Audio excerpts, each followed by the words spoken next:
흔히 자주 쓰는 말 중에 이런 말이 있습니다. 야, 저 사람은 다 괜찮은데 이거 하나가 별로야. 그럼 이런 얘기 많이 들어봤죠? 그리고 많이 하기도 하죠. 우리가 아무렇지도 않게 말한 이 한마디는요, 누군가를 별로인 사람으로 낙인 찍게 됩니다. 그래서 그 낙인이 찍힌 그 사람은요, 언젠가 그 낙인이 벗겨질 때까지 엄청난 시간과 에너지를 사용할 수밖에 없게 됩니다. 여러분은 어떻습니까? 여러분은 누군가를 쉽게 낙인 찍고 있지는 않습니까? 문제는 우리가 이것을 인식하지 못할 정도로 생활이 되어져 있다는 겁니다. 아마 오늘 메시지를 듣고 한 주를 살아보면, 야, 내가 진짜 되게 사람을 쉽게 평가하고 사람을 쉽게 낙인 찍고 있구나라는 거를 좀 많이 보게 될 거예요. 그러니까 여러분, 이게 떠올려지지 않는 거는 안에서가 아니라 그 정도로 뼛속 깊이 이 습관이 묻어 있기 때문에 그런 겁니다. 저 사람 다 좋은데 이게 별로야. 아무렇지도 않게 다른 사람한테 이런 얘기들을 우리는 하곤 하죠.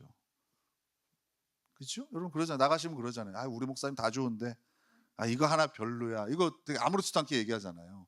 뭐 다 별로라고 얘기하는 것도 아니고 하나 별로라고 얘기하는 건데 뭐 그러면서, 그죠?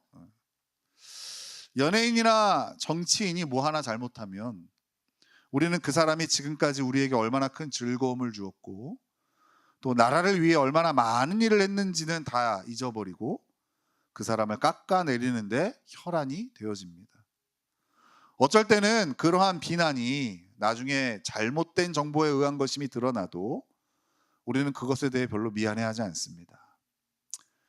아니, 아무 관심도 갖지 않습니다. 이렇듯 우리 모두는 이렇게 누군가를 깎아내리는데 너무 익숙해져 있는 겁니다.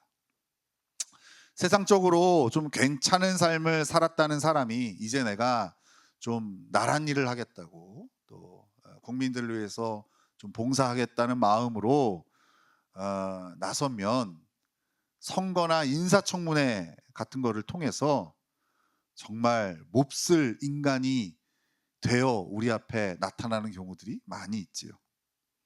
그럴 때마다 우리는 우리가 너무 가혹한 시선으로 상대를 바라보는 것은 아닐까라는 문제의식은 전혀 갖지 못한 채 저 사람 저럴 줄 알았어. 생긴 것부터 마음에 안 들었는데 하면서 그 누군가의 망가짐을 즐기기까지 하는 겁니다. 누군가를 깎아내리고 누군가를 혐오하는 것이 너무나도 익숙한 사회가 되어버린 겁니다. 여러분, 자녀들을 위해서 많이 기도하시잖아요. 어떤 걸 기도합니까? 너무 잘 되기를 기도하시나요? 요새는 그렇게 기도하면 안 될 것 같아요. 하나님, 우리 자녀들이요 너무 잘 되지 않게 해주세요 라고 기도해야 되지 않을까요? 잘못해서 너무 잘 되면 사람 다 허물이 있고 약점이 있는데 그거 온 세상에 까발려져서 우리 자식들이 진짜 쓰레기처럼, 진짜 몹쓸놈처럼 그렇게 세상에 알려지면 어떡해요. 여러분, 자녀들 위해서 꼭 기도하세요. 너무 잘 되지 않기를. 아무리 봐도 하나님, 내 자식이 너무 잘 될 것 같은데 너무 잘 되지 않게 해주세요 라고 기도하셔야 된다고요. 아니면 큰일 난다고요. 그죠? 오늘 본문은 9가지 장점은 가졌지만 한 가지 치명적인 단점을 가진 인물이 등장합니다. 그 사람이 바로 아볼로라는 사람입니다. 이 사람을 오늘 본문에서는 이렇게 소개해요. 알렉산드리아 출신의 유대인 설교자다, 이렇게 소개를 합니다. 알렉산드리아 출신이라는 것은요, 당대 최고의 학문적 소양을 가졌다는 수식어입니다. 당시에 그 애굽의 알렉산드리아라는 도시는요, 학문과 문화의 중심지였어요. 그곳에서 공부했다는 것은요, 지금으로 얘기하자면 이렇게 얘기할 수 있죠. 와, 쟤 미국 하버드 대학에서 공부했대. 거기서 공부하고 왔대. 거기서 박사학위를 따왔대. 이것과 같은 거예요. 게다가 이 사람은요, 언변이 좋았어요. 이 언변이 좋았다는 것은요, 단순히 말이 많았다는 얘기가 아니에요. 굉장히 논리적이었다는 거예요. 자신의 주장을 완벽히 뒷받침하는 논리를 가진 사람이었다는 거예요. 요새 막 TV 보면은 평론가들 나와서 막 얘기하잖아요. 여러분, 거기 언변이 좋은 사람 그렇게 많지 않습니다. 보면은 다 말도 안 되는 얘기하지, 논리적으로 앞뒤가 안 맞는 얘기하는 사람 얼마나 많은지 몰라요. 근데 이 아볼로는 그렇지 않았다는 거예요. 아주 언변이 훌륭한 사람이에요. 여러분, 이렇게 이 두 가지가 다, 그러니까 머리도 똑똑한데 배운 게 많은데 언변까지 좋은 사람 만나기 쉽지 않습니다. 제가 옛날에 학교 다닐 때 보면 교수님들이요, 진짜 공부를 많이 했어요. 학위도 진짜 아주 훌륭한 데서 따오고, 근데 가리키는 거 보면 너무 못 가리키는 경우들이 있어요. 가진 지식은 되게 많은데 말이 좀 어눌한 케이스들이 있고요. 또 반대도 있어요. 머리에 든 건 텅텅 비었는데 언변이 진짜 좋아. 주로 이제 사기꾼들이 이게 보통 그렇잖아요, 그죠? 이 두 가지를 다 갖춘 사람을 만나기 쉽지 않은데 아볼로가 그런 사람이었어요. 그리고 이 사람은요, 성경에도 능통했어요. 이 당시 성경은 구약 성경을 말하는 것인데, 당시 바리새인들과 같은 종교 지도자들은요, 아주 성경을 편협하게 알고 있었어요. 그러니까 율법만을 강조했었죠.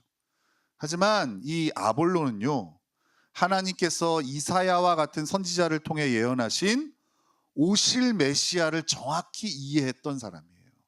그러니까 구약 성경을 정확하게 이해한 사람이 이 아볼로였습니다. 학벌도 뛰어나고 언변도 뛰어나고 성경도 능통했던 아볼로는요, 활용정점으로 열정까지 흘러넘쳤습니다. 그는 자신이 가진 모든 것을 활용해서 오실 메시아, 즉 예수에 관한 것을 열정적으로 사람들에게 가르쳤던 인물입니다. 이야, 이 정도 소개하니까 좀 떠오르는 인물이 없습니까, 여러분? 일부에서 나오던데, 목사님 그러시던데. 이분은 확실히 기도를 많이 안 하고 오시는 분들이라서, 그죠? 아마 아볼로가 지금 시대의 사람이었다면 대형 교회에서 차세대 담임 목사로 탐낼 만한 인물이 아니었을까 하는 생각이 듭니다. 요즘 한국 교회 이제 큰 대형 교회들이, 몇몇 교회들이 이제 세대 교체를 하고 있어요. 근데 여러분, 너무 대형화되다 보니까 목사님, 그거에 걸맞는 목사님을 찾기가 하늘의 별따기예요. 정말로. 그래서 막 지금은요, 어떤 일이 있냐면은 이제 목사님 뽑잖아요. 그럼 교회에서 인사청문회 같은 걸 해요. 탈탈탈탈 털어요. 진짜 학위가 진짜냐, 이 사람이 진짜 이 교회의 어떤 그런 영성을 물려받을 만한 경력이 있냐, 이런 걸 탈탈탈탈 털어요. 아마 아볼로 같은 사람은 지금 시대에 사랑의 교회나 온누리 교회의 후임 목사로 서기에 전혀 부족함이 없는 인물이 아니었을까 하는 생각이 듭니다. 근데 그에게는 치명적인 단점이 하나 있었습니다. 자, 그 단점으로 함께 볼게요. 25절을 같이 읽겠습니다. 25절 시작.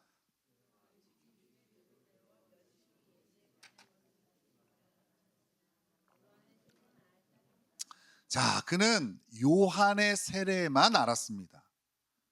요한의 세례만 알았다. 쉽게 말하자면 그가 전하는 복음이 완전하지 못했다는 거예요. 세례 요한처럼 오실 메시아를 전하기는 했지만 이미 오신 메시아이신 예수님의 십자가와 부활을 잘 몰랐던 겁니다. 사실 설교자에게는 치명적인 약점이죠. 복음이 온전하지 않다. 이것은 설교자에게는 치명적인 약점입니다. 만약 아볼로를 오늘날 인사청문회 같은 곳에 세웠다면 그는 이 문제 때문에 탈탈 털리게 되었을 겁니다. 그래서 결국 설교자로서 자격미달. 그 정도가 아니라 더 나아가 그가 지금까지의 사역을 이단이라고, 아니면 사기라고 폄하당했을 겁니다. 한 가지의 단점이나 약점이 발견되면 혐오로 이어지는 이러한 시대에 모든 것을 다 갖췄지만 온전한 복음 하나 가지지 못한 아볼로가 섰다면 아마 그도 버티기 어려웠을 겁니다. 그 당시에도 그러지 않았을까요? 그죠? 사실 지금까지 최고의 신학자라고 하면 사도 바울인데, 사도 바울도 그 시대에 많은 공격을 받은 거 보면 이 치명적인 약점을 갖고 있는 아볼로도 그 시대에 참 많은 공격을 받았을 겁니다. 이러한 치명적인 약점을 가지고 있던 아볼로는요, 오늘 본문에서 브리스길라와 아굴라 부부를 만납니다. 여러분, 브리스길라와 아굴라 중에 누가 부인일까요? 브리스길라입니다. 보통 부부를 소개하면 남자가 먼저 나오는데 이 부분은 희한하게 여자부터 얘기합니다. 아마 우리 성도님들처럼 자매들이 더 믿음이 좋지 않았나, 이 가정에서는 그런 것 같아요. 보통 오늘 본문을 보면서 평신도에게 겸손히 배운 아볼로를 칭찬합니다. 그러니까 이런 거예요. 오늘 장면은 아볼로가 막 힘있게 말씀을 전했어요. 근데 이 브리스길라와 아굴라 부부가 평신도란 말이에요.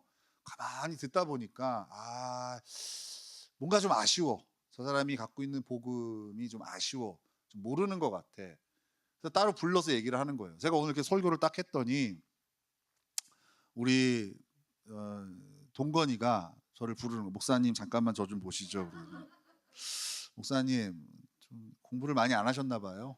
오늘 본문의 내용과 목사님 설교하는 게 좀 다른 것 같은데, 창세기부터 요한계시록까지 이런 복음을 소개하는데 목사님 복음은 좀 다른 것 같아요. 여러분, 이런 얘기를 들어서 제가 참을 수 있을까요? 여러분, 요새 제가 느끼는 건데요, 사람은 생각보다 성숙합니다. 참습니다, 제가. 그리고 배우겠죠.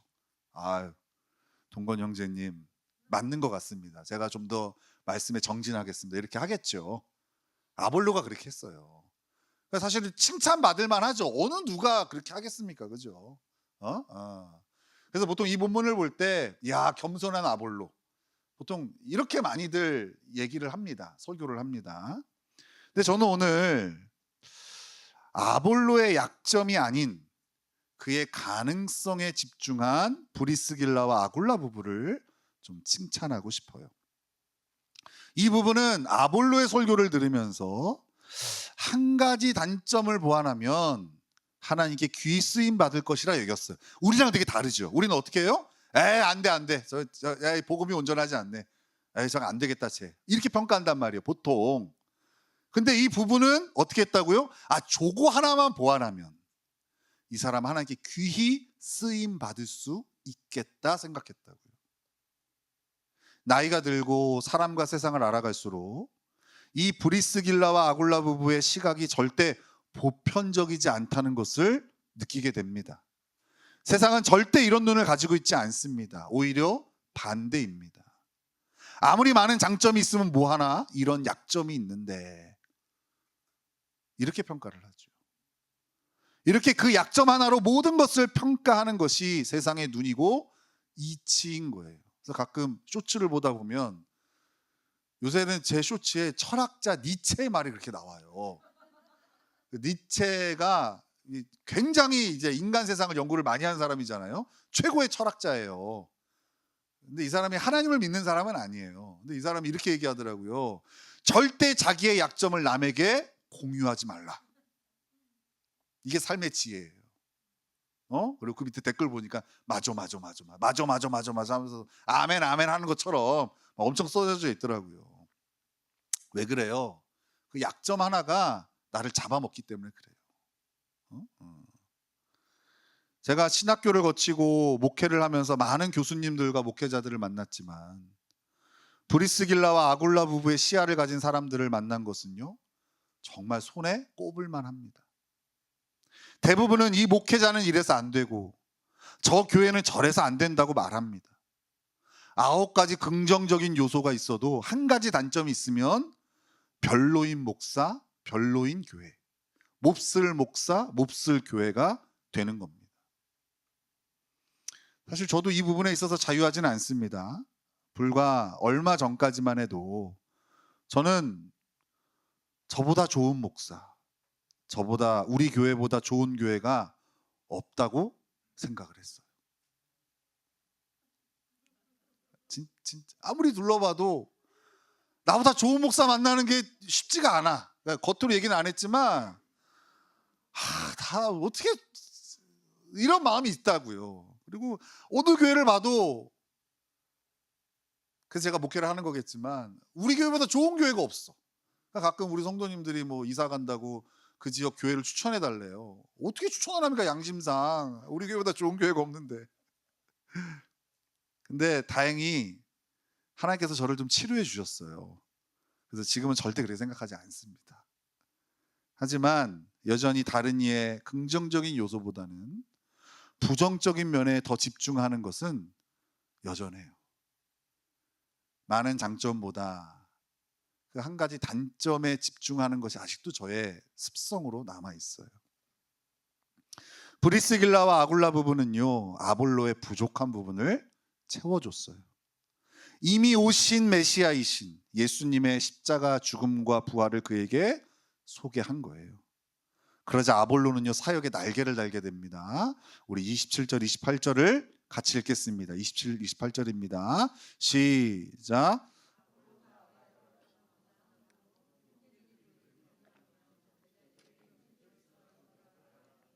그가 감에 은혜로 말미암아 믿은 자들에게 많은 유익을 주니 이는 성경으로서 예수는 그리스도라고 증언하여 공중 앞에서 힘있게 유대인의 말을 이김이로라.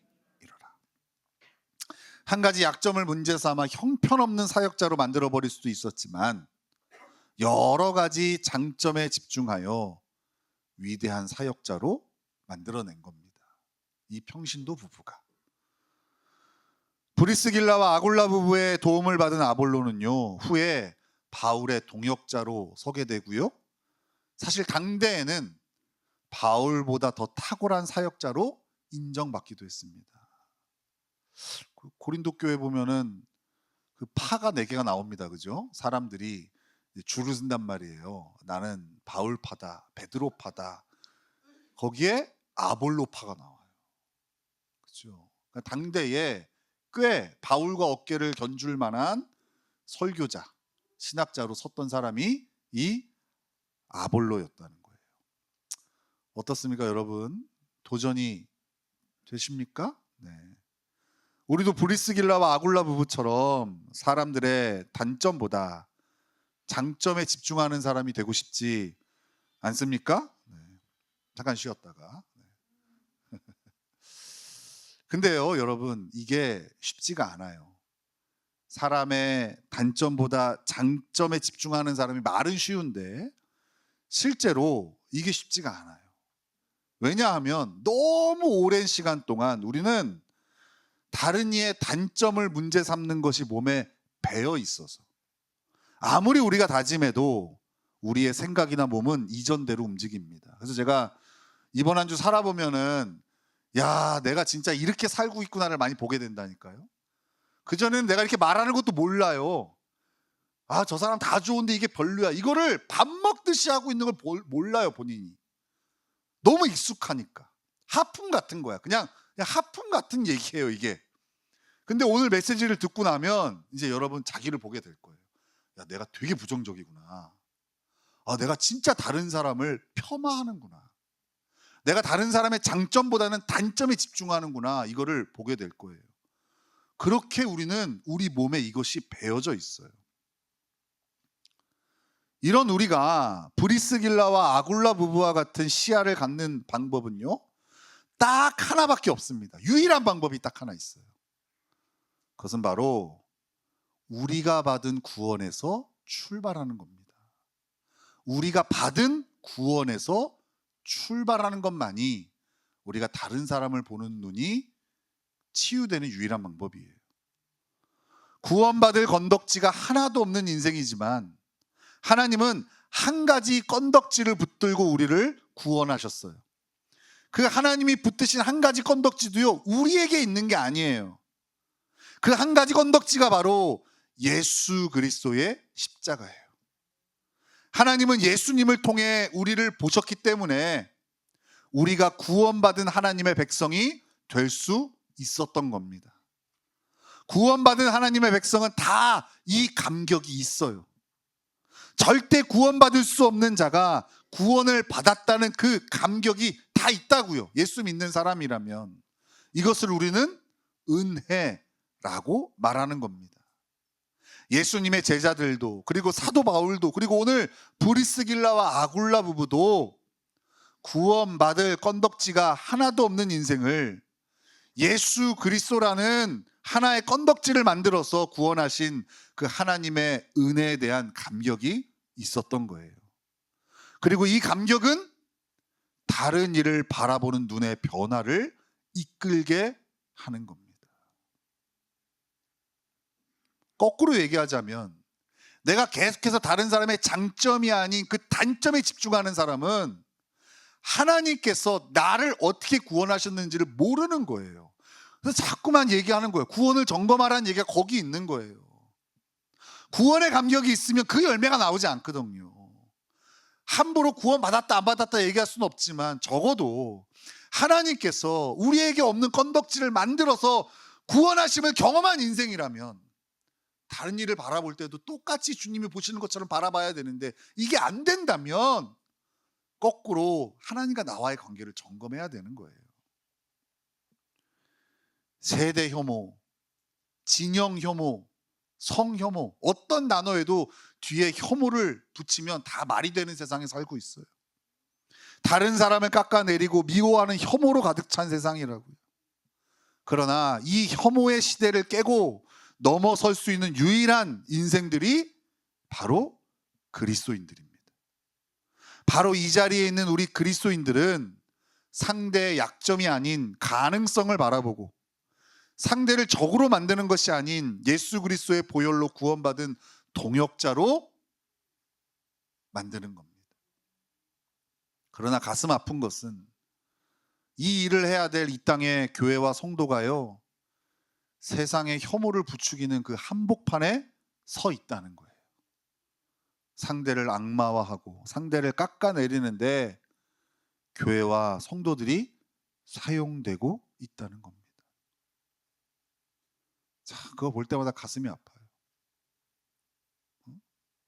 성도들이 성경을 덮어놓고 신앙생활을 하니까 목사가 하는 말들이 다 진리인 줄 알고, 목사가 손가락질하고 목사가 흉을 보고 목사가 혐오를 부추기면 그걸 다 쫓아가는 거예요. 사회의 분열과 혐오를 일으키는 그 한복판에 십자가 깃발을 들고 서 있는 걸 볼 때마다 얼마나 가슴이 아픈지 몰라요. 혐오를 치료해야 될 그리스도인들이 혐오를 부추기는 도구로 사용되고 있는 거예요. 이 말씀을 듣고 있는 우리는 그러면 안 됩니다. 하나님은 혐오로 가득 찬 세상을 기뻐하지 않으십니다. 아무리 이해가 안 되는 단점과 약점을 가진 사람이라 할지라도 그 사람은 하나님께서 당신의 아들을 희생시키면서까지도 구원하기 원하시는 한 영혼이라는 사실을 잊으면 안 됩니다. 이 한 가지 이유에서 출발할 때 혐오로 가득 찬 세상은 변하게 될 것입니다. 혐오를 이기는 힘은 더 센 혐오가 아닙니다. 하나님의 넉넉한 사랑과 은혜만이 혐오를 이길 수 있는 겁니다. 저는 매번 설교를 할 때마다 참 힘들어요. 설교 준비하는 것보다도 그 설교를 할 때 계속 그 설교가 나에게 걸림이 되는 게 참 어려워요.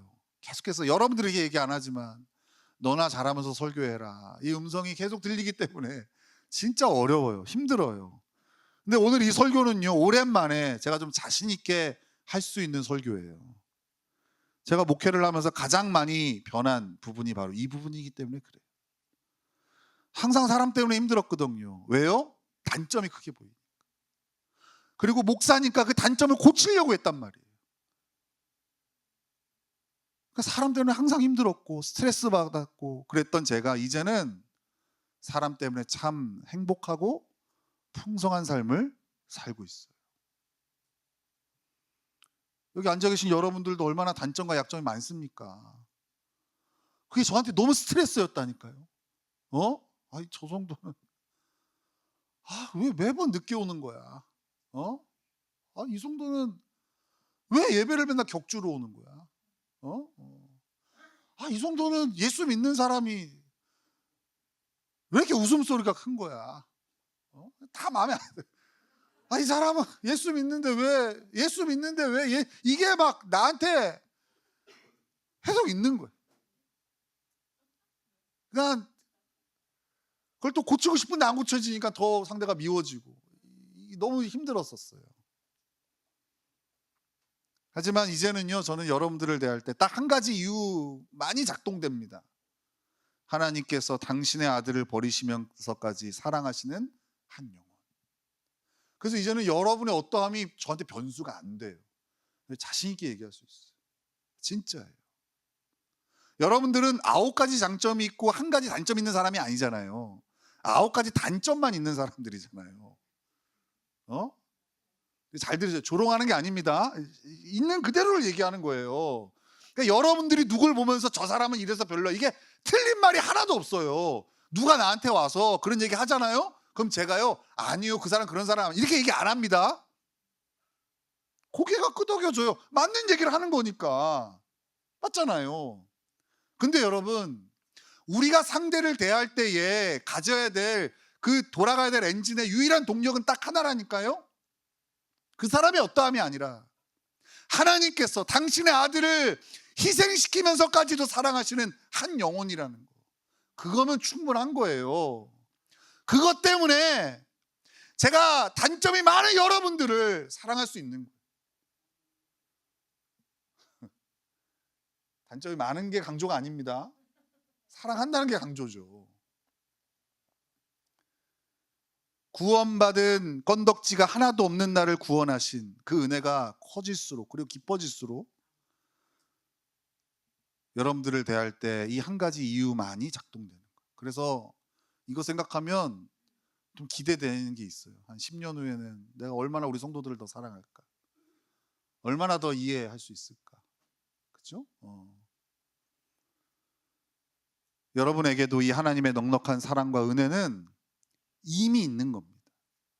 오늘 이 자리에 하나님을 예배하러 나온 여러분들에게는 그 하나님의 은혜와 사랑이 이미 있다고요. 그렇다면 여러분도 여러분의 가정과 학교, 직장과 사업체에서 이 한 가지 이유가 작동되어야 되는 거예요. 한 가지 이유가 뭐라고요? 하나님께서 당신의 아들을 버리시면서까지도 사랑하시는 그 한 영혼. 여러분 생각해 보세요. 지금 여러분 생각나는 사람이 있을 거예요. 그 사람 사랑하려고 마음 먹어보세요. 안 돼요. 왠 줄 알아요? 그 사람에게서 출발해서는 사랑할 건덕지가 하나도 없다니까요. 여러분 보세요. 아볼로 같은 사람도 탈탈 털리는 세상인데, 여러분 TV에 나오는 사람도 우리보다 훨씬 훌륭한 사람들입니다. 저는 그렇게 봐요. 훨씬 더 많이 배우고 그 자리에 오르려면 우리처럼 게으르지 않았을 거예요. 자기 인생을 갈아 넣어서 정말 최선의 삶을 사는 사람들이에요. 그 사람들도 약점 하나 발견되면 탈탈 털리고 인생 쓰레기가 되는 거예요. 맞잖아요. 그런데 여러분, 우리가 만나는 사람들을 보세요. 그들보다 훨씬 별로인 사람들이잖아요. 그 사람들의 어떠함을 보면요, 절대 사랑할 수 없어요. 우리는 그냥 혐오의 도구로 사용되는 거예요. 사람들을 모아서 저 사람을 사귀면 안 되는 이유, 저 사람과 함께 해서는 안 되는 이유를 계속 얘기하고 다니면서 하나님을 기쁘시게 해드리지 못하는 그런 삶을 살아갈 거예요, 아마. 우리가 옆에 있는 사람을 사랑할 유일한 이유는 딱 하나라고요.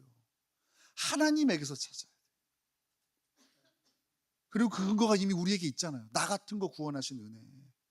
이걸 자꾸 잊으니까, 마치 내가 자격이 돼서 예수님 믿은 것처럼 생각하니까 자꾸 다른 사람한테 자격을 요구하는 거잖아요. 예수 믿는 사람이 왜 그래? 이게 자격을 요구하는 거잖아요. 그럼 당신은 얼마나 예수 믿을 만하길래?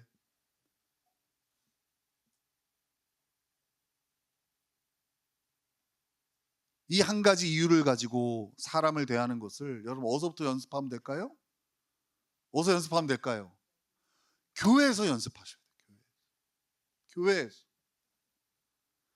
여러분 밖에 나가면요, 사실 생각해 보세요. 저 사람이 하나님을 믿을 수 있을까? 저 사람 하나님 사랑을 알까? 의심스러운 사람 투성이잖아요. 물론 교회 안에도 의심스러운 사람 투성입니다. 근데 여러분 오늘 이 자리에 앉아 있는 거 보세요. 여러분 어디 가서 여러분 30분씩 누구 얘기를 듣는 세상이 아니에요. 저는 제 설교를 집중해서 한 30분씩 듣고 있는 여러분들 보면 구원받은 하나님의 백성이 맞구나 생각이 들어요. 불가능한 일을 하고 계시잖아요. 그래서 연습이 가능해요. 아무리 흠이 보여도 하나님이 당신의 아들을 희생시키면서까지도 구원하신 한 영혼으로 보인다고요. 그러면요, 사랑하는데 어떤 걸림돌도 없어요. 교회에서 연습하시면 돼요. 근데 교회에서부터 연습을 안 하니 나가면 판판이 깨지고 맨날 자기도 모르게 편 가르고 있고 패를 가르고 있고 당을 짓고 있고 그 짓거리 하고 있는 거예요. 교회에서부터 연습을 합시다. 그리고 그 열심히 연습한 것을 확장해서 우리의 가정에서도, 직장에서도, 사업체에서도, 학교에서도 한번 힘을 써봅시다. 하나님은 우리의 이 애씀을 통해서 이 땅의 혐오를 고쳐주실 것을 믿습니다. 저는 이거 교회 책임이라고 생각해요. 이 땅이 이렇게, 이 자그마한 나라가 남북이 갈라지고 영남과 호남이 갈라지고 세대별로 갈라지고 성으로 갈라지고 어제까지 같은 편이었던 사람이 이제 오늘 적이 돼서 싸우고, 이게 도대체 편이 안 갈라진 데가 없어요. 저는 이거는 교회 책임이라고 봐요. 이 역할을 해야 될 교회가, 성도들이 그렇게 안 살거든요. 우리가 해야 됩니다. 이미 우리 안에 하나님이 그 은혜와 사랑을 주셨기 때문에 여러분, 정답은 품지 못할 사람이 없는 거예요. 우리가 연약해서 안 되는 거지.